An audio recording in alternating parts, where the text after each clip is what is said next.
que alegria de Obrigada, receber. Que bom que você veio. Por favor, fica à vontade. Obrigada. Tô super honrada de te receber. Eu sei que sua agenda é lotada. Eu sei que você se divide entre estados e cidades. E tá aqui arrumando um tempinho para esse café. Fiquei muito feliz mesmo, Eu de fiquei honrada verdade. com o convite. Obrigada. E sempre tem uma confusão da agenda, um espaço para boas conversas, bons momentos. Fiquei muito feliz. É isso, que delícia. Olha lá, já chegamos tomando um bom Oi, café, comendo uma boa obrigada. comida.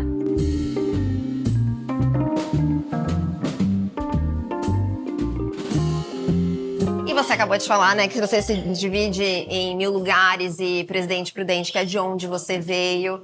E eu fiquei muito me perguntando, porque eu vindo você contando sobre a sua trajetória em outros lugares e tudo mais, eu fiquei muito curiosa de saber quem era a Sâmia de Presidente Prudente antes de vir pra cá. Pois assim. é, eu vim para São Paulo, eu tinha 17 anos. Foi quando eu passei no vestibular, fiz letras na FEFELESH, USP.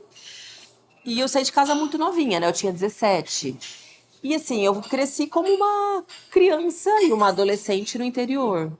E é uma cidade de uma região mais conservadora do ponto de vista político e cultural, é mais dominada por uma lógica do agro.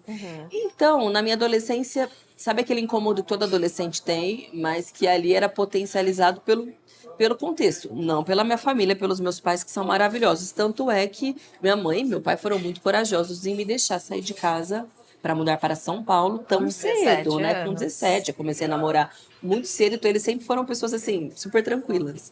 E, Legal. né, na minha cabeça dava tudo certo.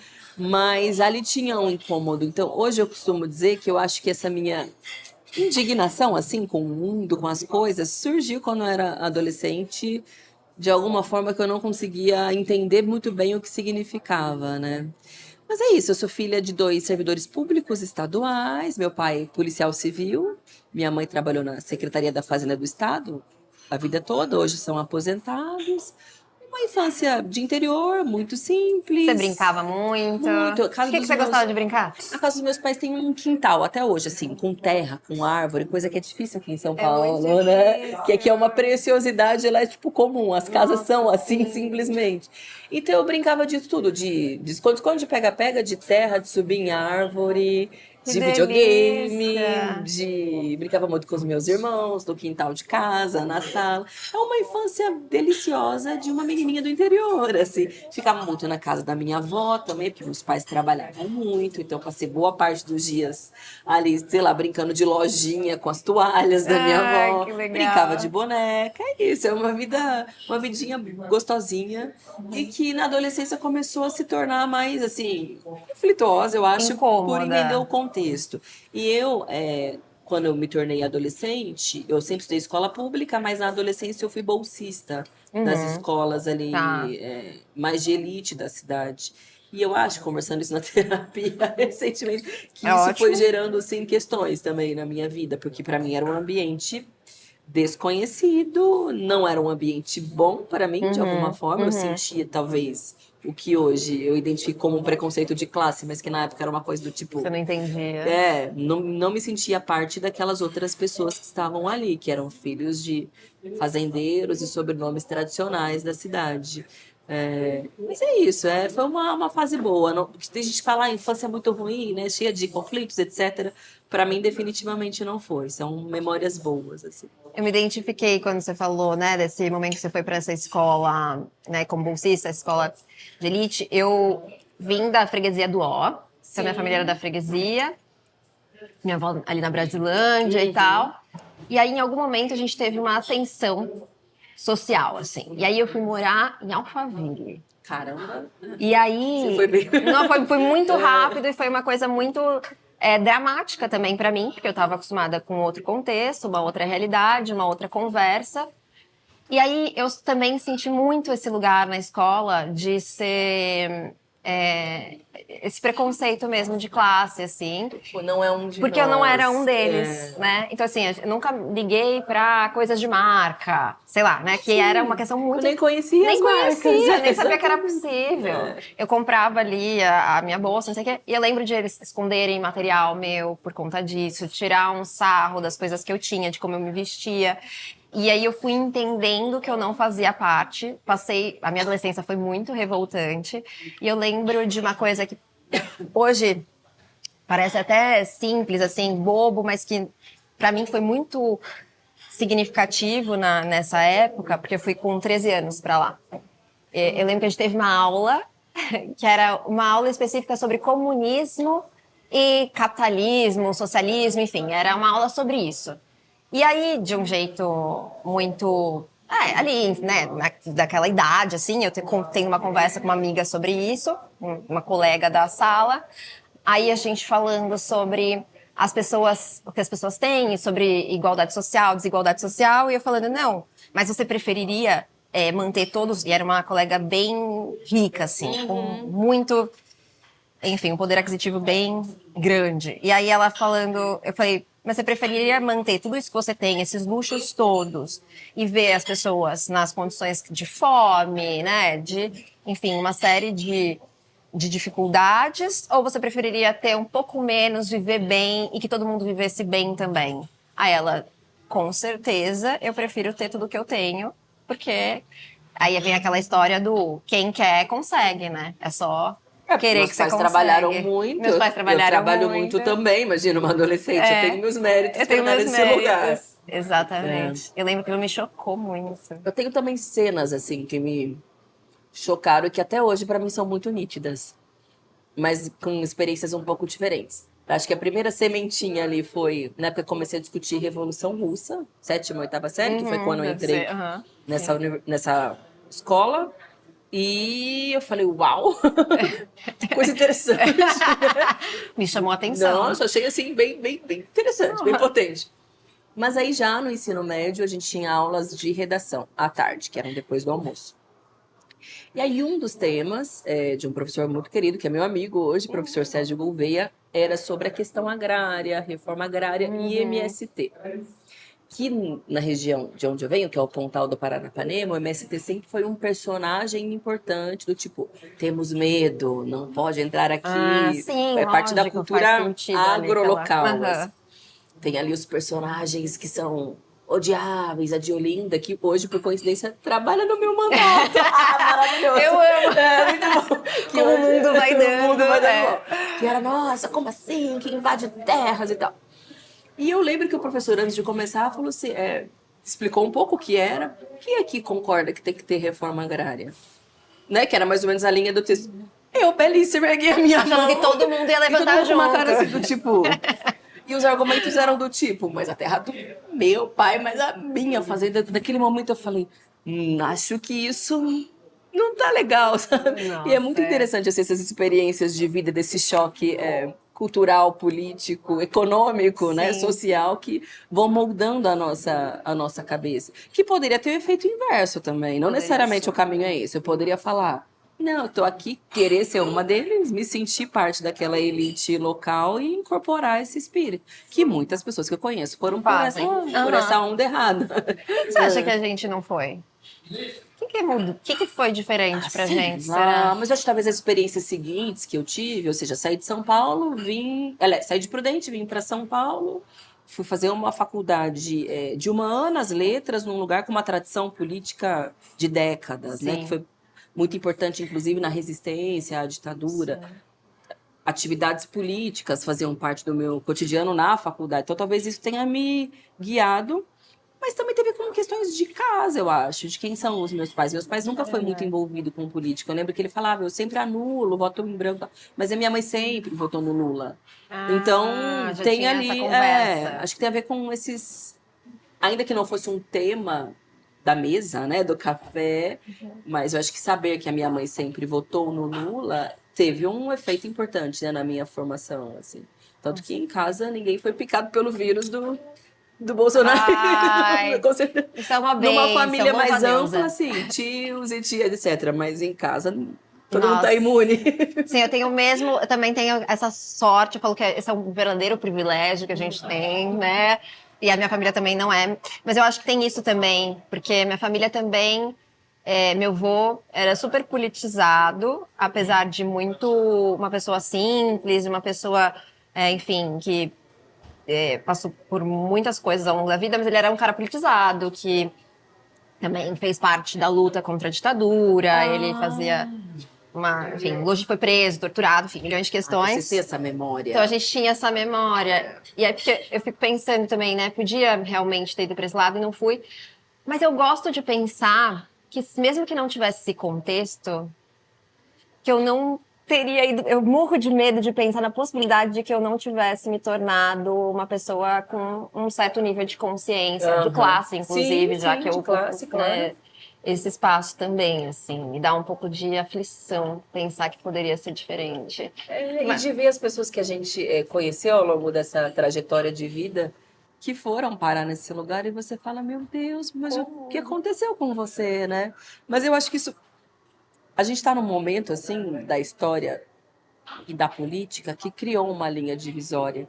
Talvez na última eleição, há uns 4, 5 anos atrás, talvez um pouco antes do contexto da pandemia, a gente ainda tinha alguma dúvida, né? Se são pessoas assim que estão ali fazendo a sua experiência. Algumas sim, a gente viu esse movimento, né? Pessoas que se tornaram bolsonaristas, votaram nele porque estavam ali decepcionadas, queriam uma coisa nova. Tá bem, é legítimo, acontece. As pessoas erram, tá tudo bem. Sim, tá tudo bem. Mas eu acho que depois das experiências todas que foram acontecendo no Brasil e no mundo, agora não se trata mais de uma aventura ou uma indecisão. Algumas pessoas se tornaram militantes da extrema-direita, mesmo que elas não sejam assim, a pessoa panfleteira, que participa das reuniões do partido, não necessariamente, mas militantes porque seguem aquele grupo, são de uma visão de mundo, uma ideologia, têm práticas, compartilham com as pessoas. E isso não é simples, isso é grave, na verdade, né? Que também não é só no Brasil. Você vai.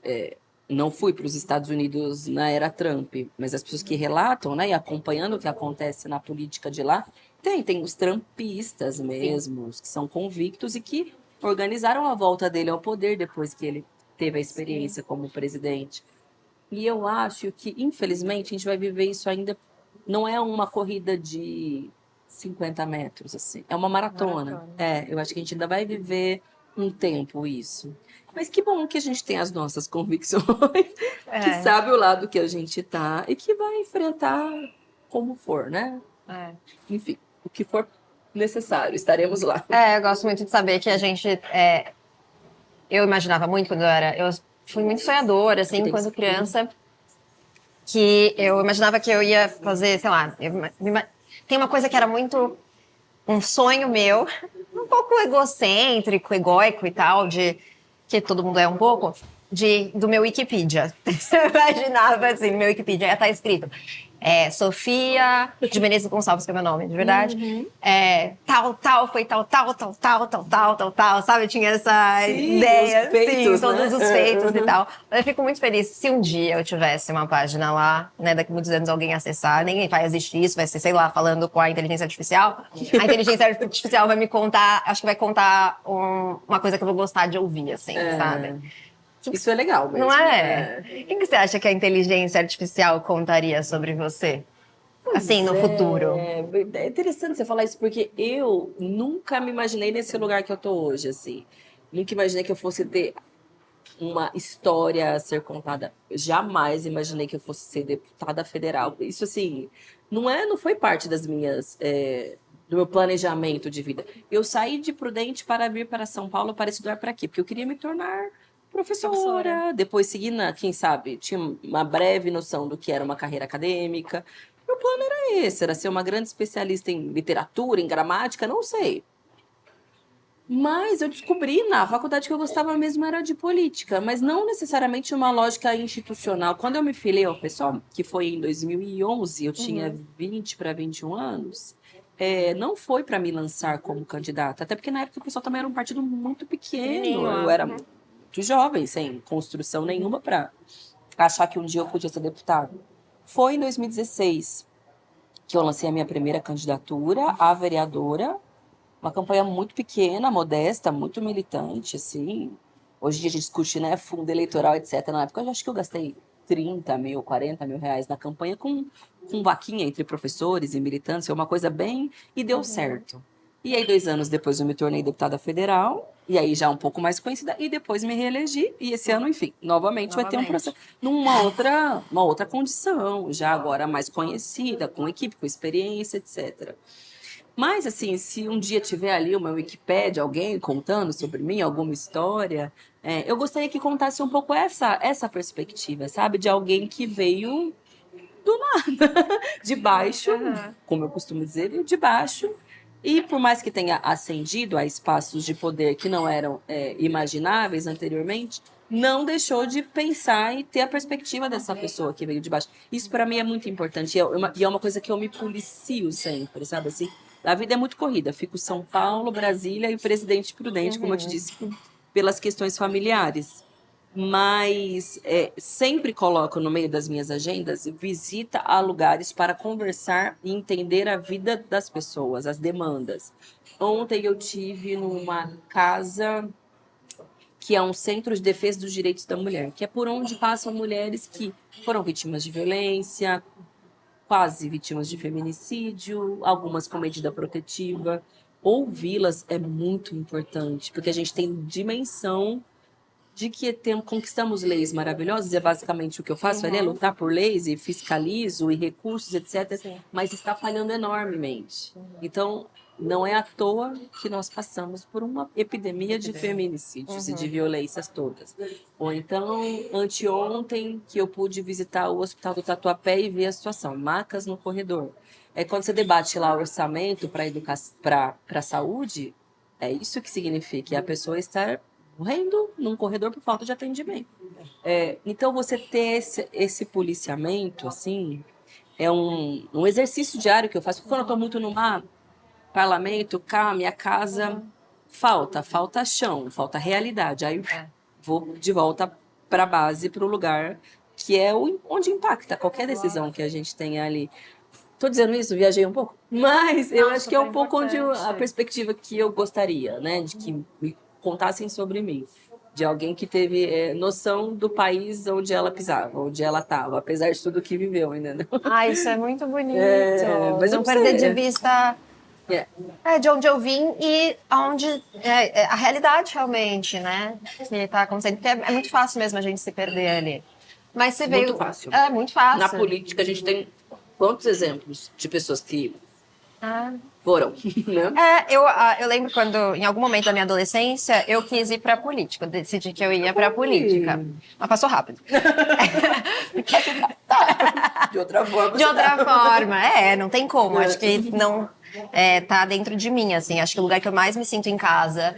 Então, tem 2 lugares que eu me sinto muito em casa. Uma é no palco, quando tô gravando, e a outra é na rua, protesto, manifestação, um lugar que eu mais me sinto eu e que eu me sinto pertencente, que faz muito sentido a minha existência, assim. Então, acho que não teria como não estar, de alguma forma, ligada a isso.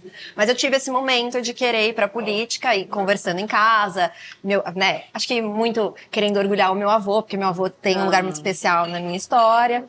E aí eu ouvia muito, você não vai aguentar. Você vão dar um jeito de sumir com você, ou você vai sucumbir. Ainda mais com os traumas, né? Que seu avô vivenciou. O meu avô cheio de traumas, exatamente. A história dele, né, era outra ali, outro contexto. Ou então, você vai se perder. Então eu ouvia muito essas únicas possibilidades. Então eu desisti meio que por causa disso. Eu falei, putz, não vou dar conta disso, assim, né? Caramba. Como que a gente dá conta disso? Além de a gente, né, você falou, né, você vai ainda, você marca na sua agenda de visitar, ver como que as pessoas estão vivendo, qual que é a realidade do país de fato, mas dentro de si, assim, para não se iludir com a posição também. Que pergunta boa e difícil, assim, como é que eu respondo? Eu acho que tem que ser um exercício de eu me cobrar e das pessoas também que estão comigo de alguma forma me cobrarem. Não no sentido do tipo, você tá sendo escrota, lá. Me cobrarem assim, de sugerirem que isso entre na minha agenda, caso eu esteja só fazendo coisas distantes, né, do chão, da realidade. E é isso, acho que coletivizando cada vez mais, assim, as responsabilidades e tal.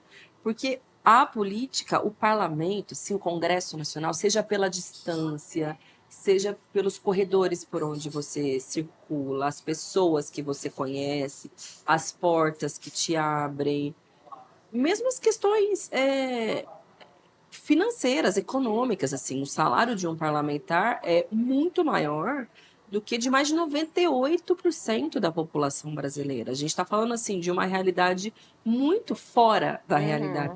Então, são questões, assim, objetivas que vão te cercando e que se você mergulha de cabeça, você só vai. E é algo que eu me policio mesmo, é essa palavra, volte para cá. E fora isso, se você tem ali algum valor ético, moral, um pouco mais duvidoso, te abre portas para coisas que estão para além da ética e da moral, né? Que é corrupção mesmo, Sim. assim. E você vê a coisa. É uma coisa. Você vê malas de dinheiro rolando ali? Não. Porque eles são profissionais Sim, também no que lógico. fazem. Mas é uma coisa velada, é um cheiro. Você sente o cheiro. É, o cheiro das malas, você sente, você não vê a mala. Porque é uma postura, um cinismo, uma naturalização de que sempre foi assim, porque eu não farei também. Esse tipo de dilema não tenho da corrupção, da moral, da ética. Agora, os dilemas do que eu estou fazendo aqui mesmo, de parar para pensar que às vezes você está se alienando da sua função primeira, é um exercício diário. E aí tem essa camada, mas tem a segunda camada que é como aguentar, né? Que tem a ver com o que você disse, por exemplo, das experiências, das histórias do seu avô. As pessoas sempre me perguntam, como é que você aguenta lidar com tudo isso? A minha primeira resposta é, eu não aguento. Porque, né, não existe uma super-heroína que está ali aguentando tudo e que vai para si. Não, eu tenho momentos e momentos. Há momentos em que eu vou muito bem, que falo o que tem que ser falado, faço o que tem que ser feito, defendo o que tem que ser defendido. Mas há momentos que você não vai tão bem, porque você não está tão bem emocionalmente, ou que não está num momento político bom também. Você se cobra? Muito. Nesses momentos? Muito. Eu sou muito, assim, não sei se perfeccionista é a palavra. Sim, eu sou também. Muito Caxias, assim, no que eu faço. Se tem uma discussão, um tema ali que é relevante, e eu vejo que eu ainda não peguei direito, eu não entendi, ou eu estava preocupada com outra coisa, eu me cobro e falo, puta, por que eu não tô metida nesse tema aí? E eu sou muito esse tipo de pessoa que quer me enfiar, contribuir de alguma forma, ou para estragar, ou para fazer avançar. Eu gosto de estar ali nos temas, assim. Então, por isso que, contraditoriamente, eu gosto também de ser deputada, porque ali é um pouco o lugar onde as coisas acontecem, né? Então, você se enfia. E aí, então é isso, há momentos e momentos, assim. E eu não aguento porque é insuportável, é cansativo. Muito, imagino. É uma dinâmica de vida muito maluca, né? Nossa, e é isso, a gente te assistindo, falando, né, discursando e debatendo, a gente fica com a sensação de que, nossa, ela leva isso aí Plena. na maior tranquilidade. Eu várias vezes te ouço e falo assim, nossa, meu sonho era ser ela. Um dia quero ser. A gente nem imagina, né, que realmente é isso, você é um ser humano, né? Claro, Você sente as coisas, né? totalmente. Bate de um jeito ali internamente e você vai ter que lidar com isso em outro momento. É que ali, às vezes, não é. Agora, eu fiquei pensando, você falou que disse que se cobra muito. Você assiste os seus discursos, às vezes, e se critica? Você se critica? Muito, claro. E assim, é engraçado que depois de um tempo, estou há 10 anos, né, como parlamentar vereadora e 2 mandatos de deputada federal. Assim que você está fazendo, você já sabe que não está bom. Que coisa, né? Agora, antes eu não tinha essa dimensão. Às vezes você não precisa nem esperar para ver. Eu tô ali na tribuna, falo, termina e fico... Ai, não foi tão legal. Mas às vezes quando eu saio eu falo, acho que hoje foi legal.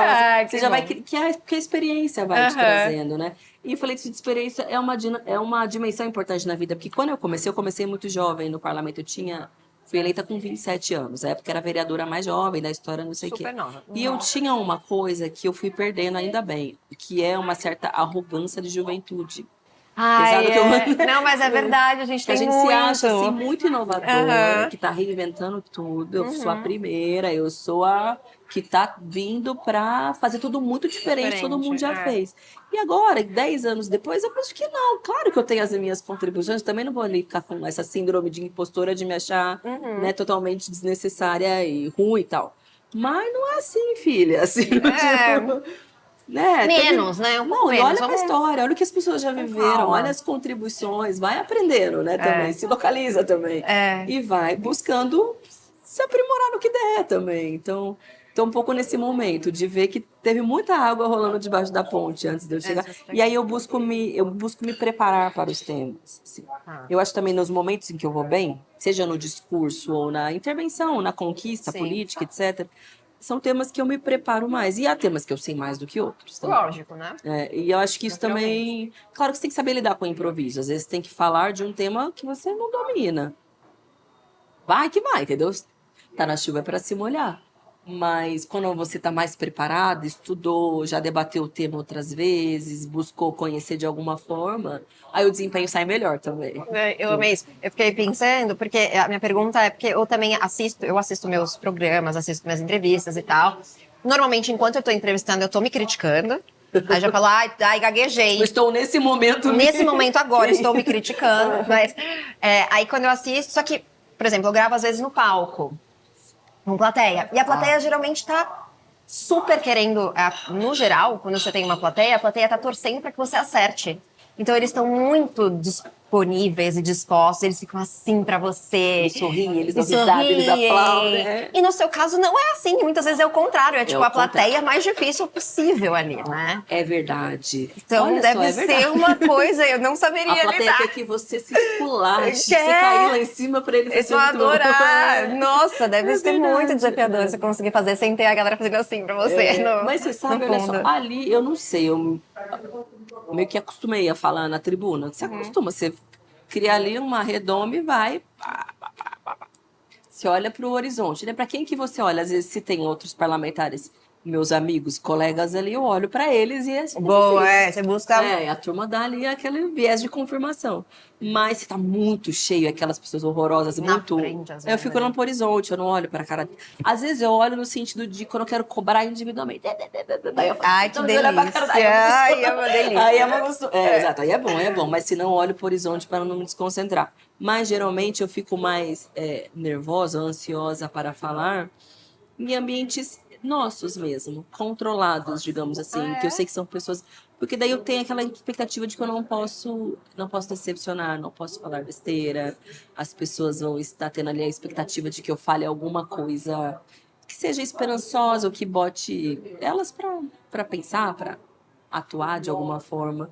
Então eu fico mais ansiosa em espaços meus, tipo plenárias, atividades e espaços assim, do que na Câmara. Eu acho que como eu não... Porque assim, não me importa o que elas pensem de mim, ali talvez seja isso, no final com aquelas pessoas específicas, tipo né? assim, ele não vai gostar do que eu vou falar. Sinto obrigada. muito. Que bom nem que você não queria, nem queria. Então acho que talvez seja essa a minha reação, assim. Que coisa interessante isso. Eu imagino que deva ser muito difícil. Acho que isso eu não daria conta. Até, enfim, tenho uma boca de sacola, eu falo absolutamente tudo. Quando eu vejo, eu já falei coisas. Você é assim? Justamente. Totalmente. E como que você faz? Eu sou um perigo pra dar entrevista pra jornal. Vixe, eu falo, puta, eu fui sincera demais. Tem momentos que você fala, putz, não devia ter falado? Totalmente. Jura? Principalmente com uma relação com a imprensa. Porque a gente acaba ali criando relação, né? Com jornalistas que trabalham na quando você acha que tá falando com amigo, né? Exatamente. Aí eu falo, eu percebo que eu falei, isso é off, pelo off, né? Que eu, tipo assim, não foi que não dá fonte, isso é off, pelo amor de Deus. Não, eu já tinha entendido que era off, porque eu já exagerei na fala. Porque eu fico pensando assim, às vezes até você é uma pessoa muito... Eu não tenho essa impressão de que você é uma boca de sacola, nenhuma. Pois é. Apesar de você ser super combativa e uma pessoa que se expressa, né, expressa suas convicções com muita clareza, enfim.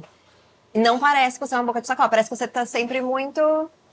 Você sabe o que dizer, assim. Parece que você tá muito segura daquilo e que nada te escapa. Escapa. Mas eu acho que depende do ambiente. Quando eu vou ali pro parlamento, pra comissão, que eu sei, pela pauta que vai ser mais tensa, e aí eu me cobro de ir bem, etc., aí eu me organizo mais. Eu organizo as emoções, a fala... O que eu vou dizer, se você for ver ali uma fala minha numa comissão, eu tô sempre cheia de papéis, porque eu estudo, eu preparo, etc, e vou. Agora, se eu tô num ambiente que é menos, não tô indo pra guerra, eu tô indo pra vida, tô sentada numa cadeira conversando, tomando um cafezinho, aí eu sou boca de sacola totalmente. Porque daí eu acho que eu tiro a armadura da guerra, tô só sendo eu mesmo, e aí a coisa flui bastante. E sendo você só você mesma, quem é você só você mesma? Assim, sem a Pergunta parte difícil política. também. Aí hoje, às vezes eu jogo umas perguntas difíceis pra parecer que eu sou um pouco inteligente. Ah, Às vezes eu dou uma... pra pessoa sair da zona de conforto. A gente dá uma brincada. Não, quem sou eu? Pois é, eu sou uma pessoa super normal, assim. Eu sou mãe de um menino de 5 anos, então eu sou mãezona mesmo, assim, que brinca, que suja, que fica deitada no chão, carrinho, conversa sobre alienígenas e dinossauros e tal. Então eu sou essa pessoa Eu também. amo alienígenas e dinossauros, é muito um momento dessa fase Da de fantasia, vida. que é uma coisa Ai, eu amo. maravilhosa, exato. Também sou uma pessoa que gosta de, de paz e conforto, assim. Eu nunca fui uma pessoa muito baladeira, rueira e tal. Eu gosto de ficar na minha casa, sozinha, escondida da humanidade e fazendo as minhas coisinhas, assim. É.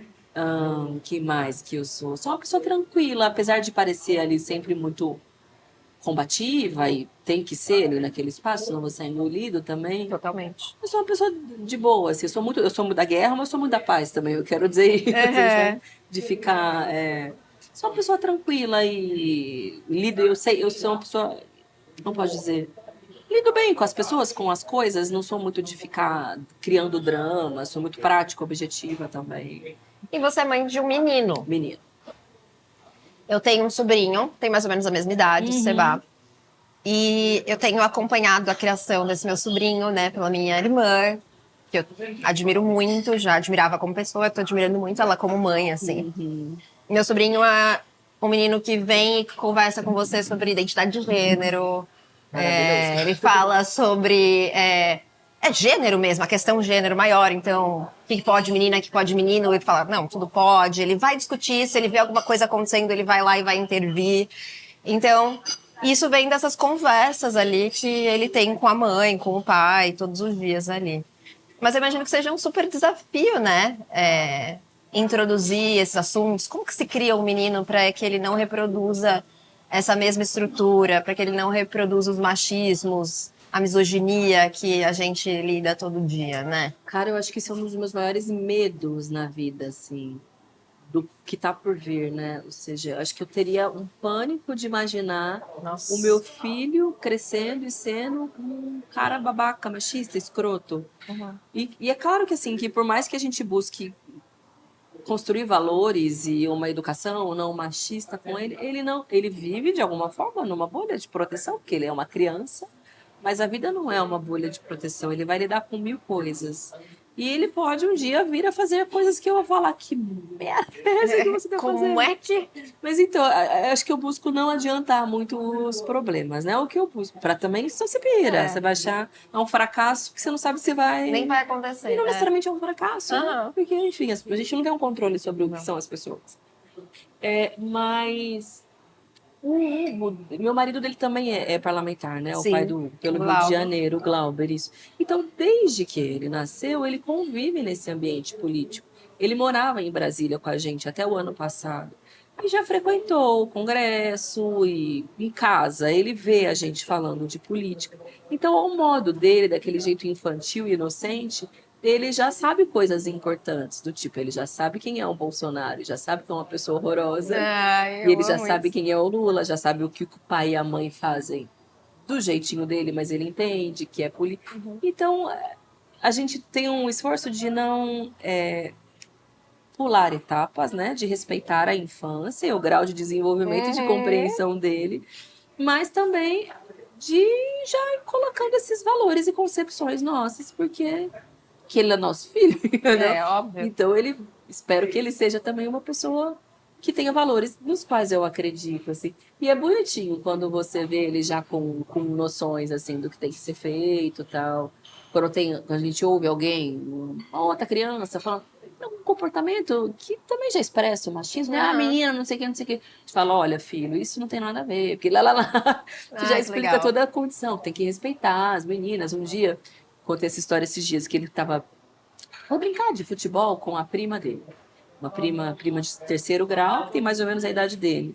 Aí ele falou, eu vou ali jogar futebol e vou ganhar dela porque ela é menina. Na hora eu fiquei, meu Deus, que merda! Mas eu respirei fundo. Falei, filho, que besteira, lá, lá, lá, lá. Aí ela falou e ganhou dele. Eu te falei. E você torceu por ela. Eu falei que não é assim que funciona, que as meninas ganham, a melhor jogadora do mundo se chama Marta, ela é uma mulher, blá, blá, blá. Aí depois eu senti que ele entendeu, que agora ele joga futebol com as meninas sem achar que vai ganhar só porque elas são meninas. Então, com criança é diferente e é muito melhor. E é por isso que quando a gente vê, às vezes, uma criança fazendo algo assim, as pessoas tendem a endemonizar a infância, a criança ruim. Não, cara, Ela ouviu isso, ela né? só reproduziu de algum lugar. Exatamente. Então, você tá cobrando a camada errada, entendeu? Exatamente. E se um dia meu filho vier a fazer algo que não tá imune, venha me cobrar, porque de alguma forma foi ou a gente que, sem querer, educou dessa forma, ou a gente não teve condição de impedir que esse valor chegasse neles. Completamente. Depois que é adulto também, né? Adulto é do mundo. Mas criancinha é dos pais, dos avós, é da aldeia que cuida dele. Totalmente. A minha irmã tem uma coisa que ela ensinou. Não sei se exatamente. Acho que também não sei se existe certo e errado, né? Acho que tá todo mundo tentando acertar de alguma forma, sem muito saber como fazer isso, né?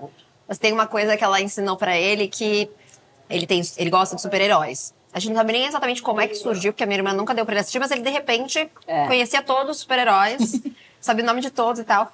E aí a minha irmã comprou um monte de super-heroínas pra ele ter na coleção dele. Muito bom. E ensinou pra ele que as super-heroínas sempre ganham dos super-heróis. Arrasou. E aí, toda vez que a gente vai brincar com ele, e ele gosta de brincar de lutinha, ele tá nessa fase e tal, eu fico, ai meu Deus, como é que... Eu tentando falar assim, a gente não precisa brigar, eu tentando, mas não tem jeito.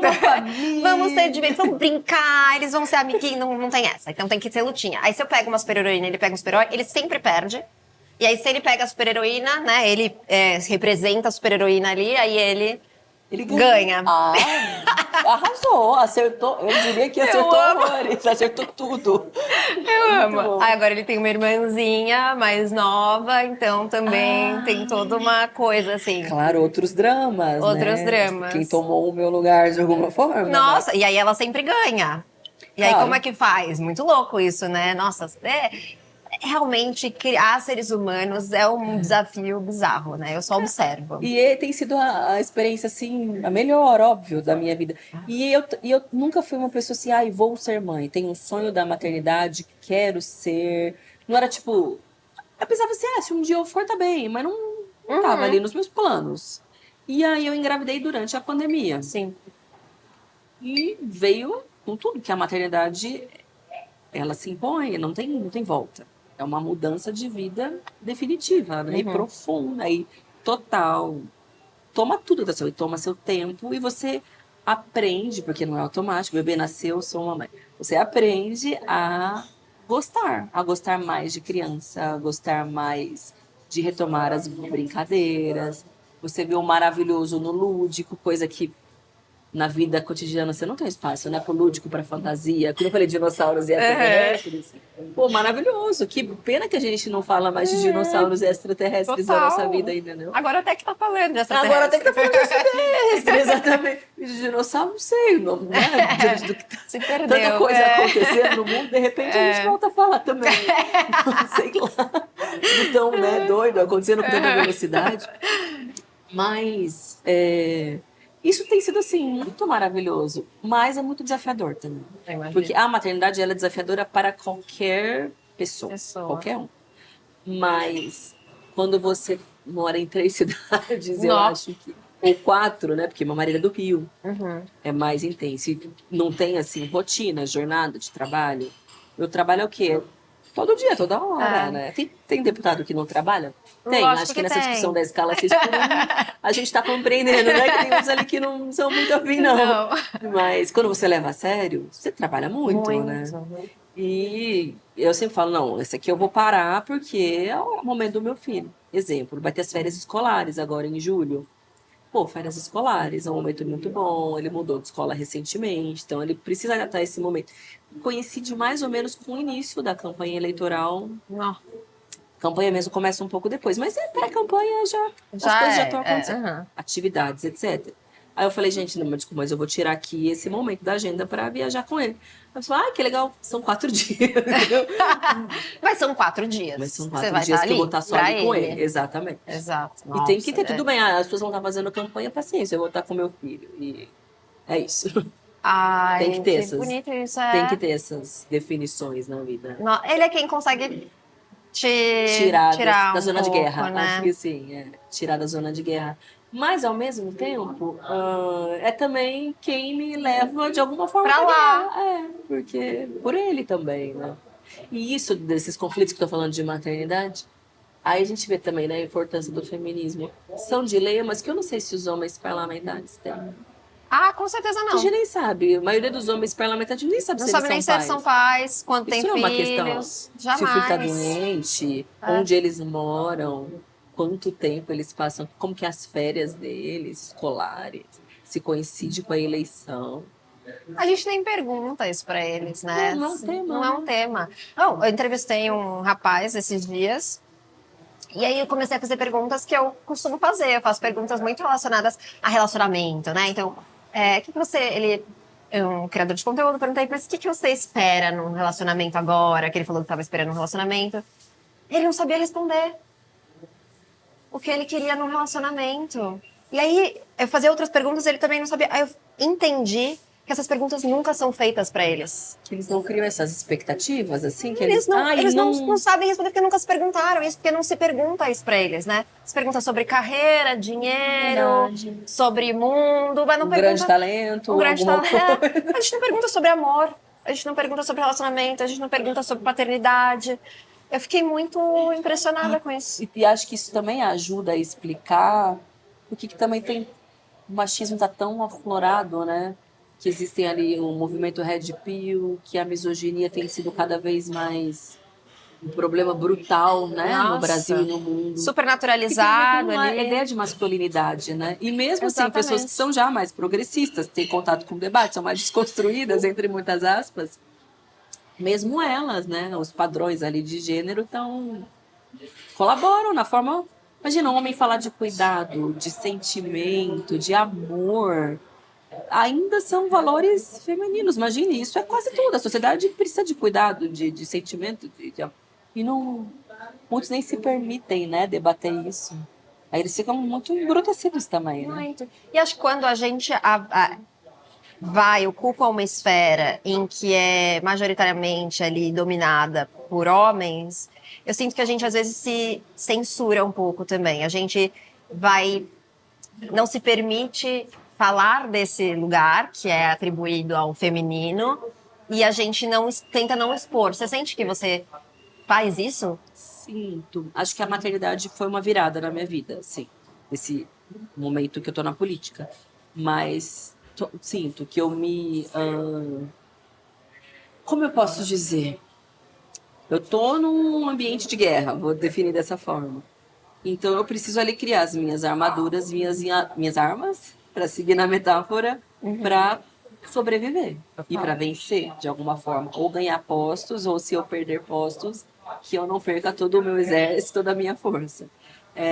Então, se acaba pegando ali, né, signos e símbolos, gestos e formas que são de um mundo masculino nessa perspectiva, né, dessa lógica de masculinidade mais violenta, mais impositiva, brava, dura.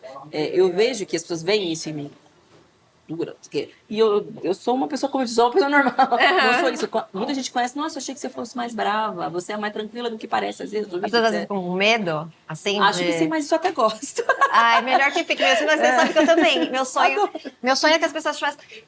Aí depois começou a me irritar um pouco o medo das pessoas, mas eu tinha essa coisa também, que eu queria que as pessoas tivessem medo. Eu tenho um lance, nada a ver, mas eu treino muito superiores. Porque o meu sonho é andar na rua... Tem aqueles braços maravilhosos. E a pessoa ficar um pouco assustada. Adoraria ser, exatamente. Eu amo. Lindo, Eu amo esse Além sustinho. de ser muito bonito, exatamente.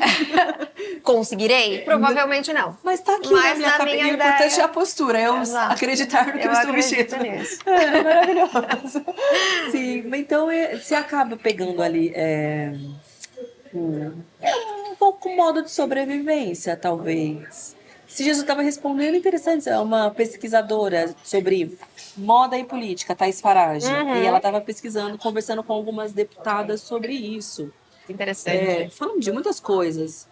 Mas uma delas foi justamente isso, assim, que é...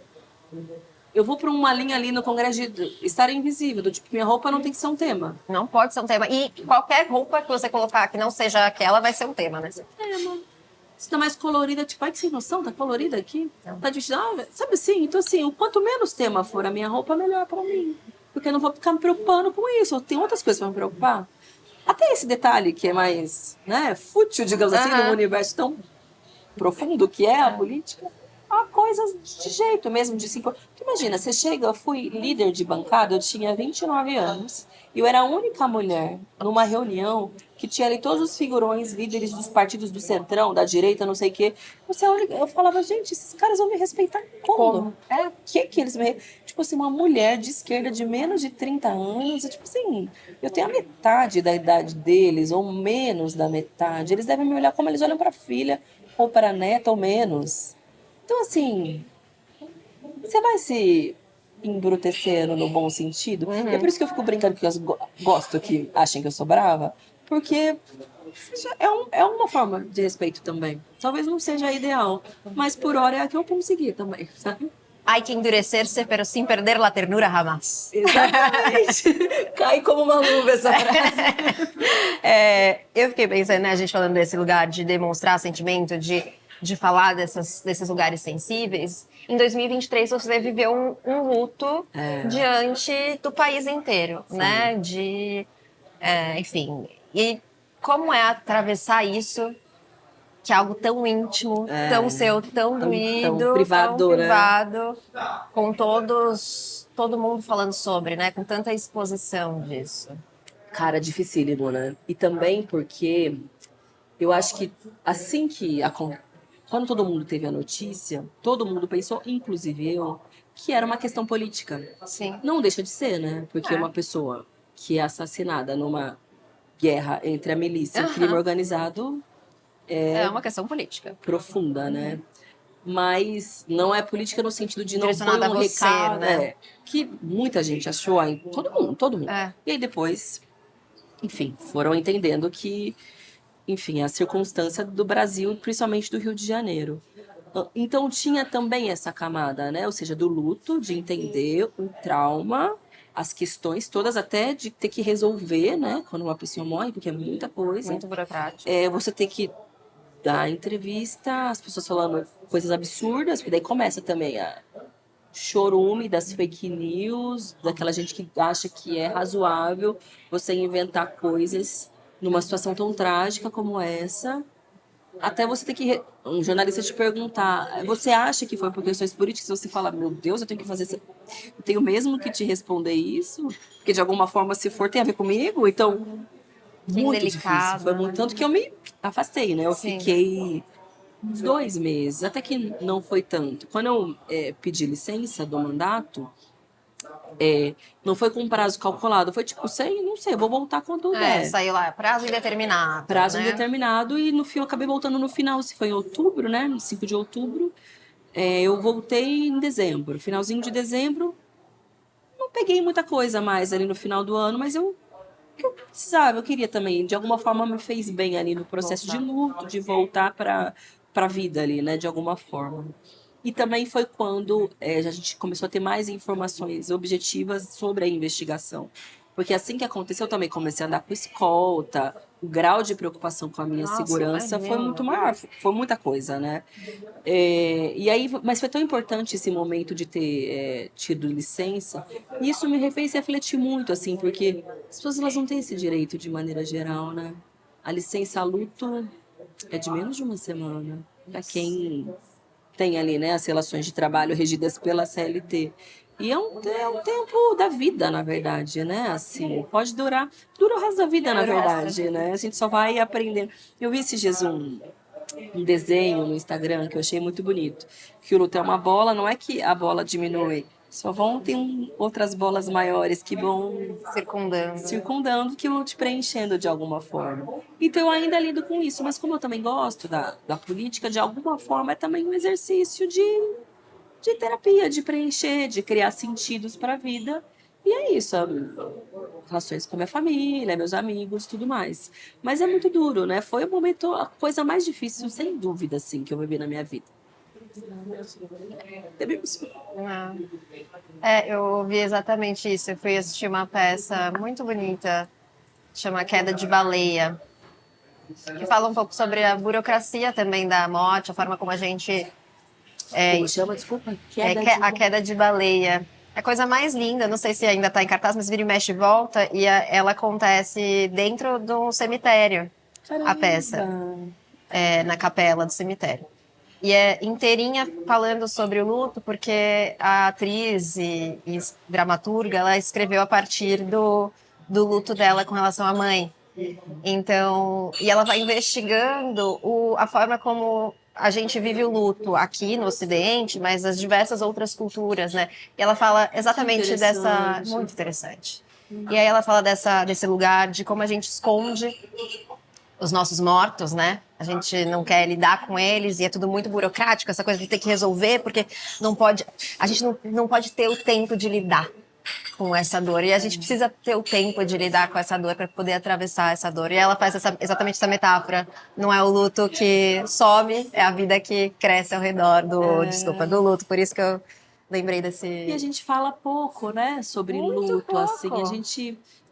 Eu mesma, antes de vivenciar esse episódio tão trágico, eu não tinha muito essa dimensão de que isso é uma esfera da vida central para muitas pessoas com as quais a gente convive, e a gente não tem essa dimensão, né, do que as pessoas vivem e carregam. É muito forte, né? E a gente lida pouco, eu acho, né, com essa dimensão, assim. A gente lida muito pouco e a gente tem... É isso aqui, a nossa cultura, ela é uma cultura de... A gente tem medo de tocar nesse lugar, né? A gente tem muito medo de tocar nesse lugar. Como se tocar nesse lugar nos lembrasse de que nós somos finitos, né? De que um dia vai chegar lá. Vai chegar esse momento. E, além disso, eu acho que tem a ver com a gente tem uma lógica muito produtivista, né? Então, a gente não pode se permitir a ter os nossos momentos. E se tiver, só vai e aguenta. É da vida. Você desumaniza, né? Você dessensibiliza as coisas que são tão humanas.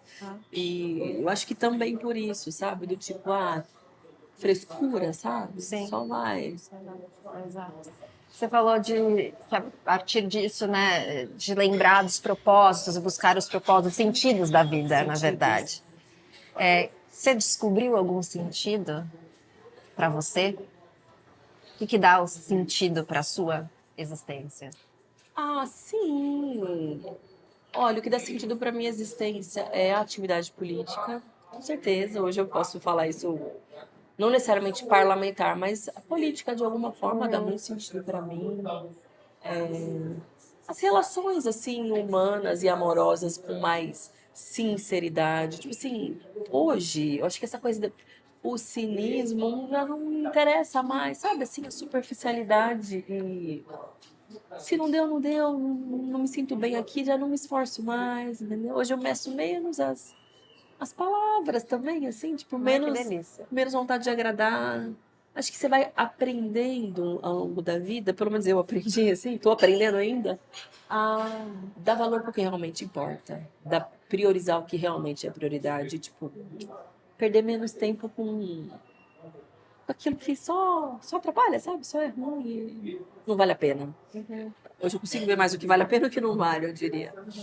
O que vale a pena para você? Eu acho que vale a pena o amor, estar junto com as pessoas que você gosta, fazer coisas que possam, de alguma forma, ter algum legado positivo para uma pessoa que seja. É você ser sincera consigo mesma, sabe? Não ficar mais de uma mentirinha por convenção. Acho que é isso que vale a pena. Se a Sâmia de Presidente Prudente, lá na escola e tal, visse a Sâmia de hoje, o que você acha que ela sentiria? Acho que ela não entendeu nada. Assim, ela não entendeu. Falou, como é que você foi parar aí? O que aconteceu? Faz aquela tela da Nazaré, né? Fazendo as Assim, contas. uma Nazareta de... Não, mas acho que ele ia achar legal, claro. Acho que talvez ela ia gostar. Você acha que ela ia gostar? É, mas ela não ia entender, Não ia entender nada. definitivamente. Não tinha nada a ver com o que era a vida dela, né? Então ela ia estranhar muito. Esses dias eu vi num story da Débora Baldin. Ela subiu o story falando várias perguntinhas, aí uma delas era sonho, e ela falava que não tinha nenhum sonho individual, só sonho coletivo. Você tem sonhos individuais? Pessoais, né? Sonho, eu acho que não. Tem alguns desejos de coisas que eu não consegui fazer e que eu nunca me permiti construir, porque eu tomei outros caminhos na vida, do tipo, não pensava em voltar a estudar. Agora eu penso. Que eu fiz, me formei em faculdade de letras, mas eu nunca utilizei o diploma, a faculdade, para nada, a não ser para entrar na política, digamos assim, para conhecê-la. E é uma coisa que hoje eu penso, tenho vontade. Não chega a ser um sonho, porque também não necessariamente vai ser uma frustração se eu não fizer. Mas é o que eu quero hoje, que eu não tinha essa aspiração, porque a vida foi tomando outros rumos também. Eu acho que é mais esse, por hora, assim, um objetivo, eu diria. E o seu sonho coletivo? Meu sonho coletivo é... Poxa vida, é tudo tão diferente, né? Pensar numa lógica, é uma coisa meio... Pode parecer utópica, mas não tem problema parecer. Não, mas acho que a gente precisa sonhar primeiro, né? Para as coisas deixarem de ser Essa utópicas. é uma transformação completa, assim, no modelo de sociedade que a gente tem. É tudo muito errado, né? Muito desigual, injusto, cruel, violento. Esse é o meu sonho, assim, coletivo. É acabar mesmo com o capitalismo, para ser sincera contigo. E se eu tenho, outro dia conversando com a minha analista, ela falou assim, cara, a gente fala muito do que a gente não quer mais. A gente fala pouco de qual é o que vai tomar o lugar disso que a gente não quer mais. Então, o que vai tomar o lugar disso que a gente não quer mais? Dessa estrutura violenta e desigual? Eu acho que é uma sociedade que não é baseada de uma pessoa explorar a outra para poder ter uma organização social, assim. De saber que tem uma pessoa... Lembrei da tua colega da escola, entendeu? Sim. É um símbolo, assim, de uma pessoa que está muito bem obrigada e não vai abrir mão de estar muito bem obrigada com tudo, com cada vez mais e mais e mais e mais, enquanto tem milhões que estão muito mal, entendeu? Recentemente, a gente chegou ao primeiro trilionário do mundo, Elon Musk. Assustador. Trilionário. E ele tem muito mais dinheiro sozinho do que mais da metade de toda a população brasileira. Isso não tá certo, assim, não me parece meio óbvio, sabe? Então é uma sociedade que esse tipo de movimento não seja possível. Em que as pessoas trabalhem porque elas gostam, elas produzem porque é necessário ser produzido, que elas possam usufruir de acordo com a necessidade delas e que haja uma organização social que, claro que o conflito sempre vai existir, mas que isso aconteça de uma forma minimamente harmônica e democrática, que tenha isso como norte. Eu sintetizaria assim. Que lindo. É isso, eu gosto desse sonho. E para sonhar esse sonho, a gente precisa muitas vezes estar em Brasília. Então, já que você está pegando o voo para Brasília, vou te acompanhar, nunca fui. Vamos! Você vai gostar. Você me apresenta? Você vai gostar de algumas coisas, de outras não muito. Eu tô pronta para ver de tudo. Mas é parte da experiência. Bora, então, por aqui, por favor.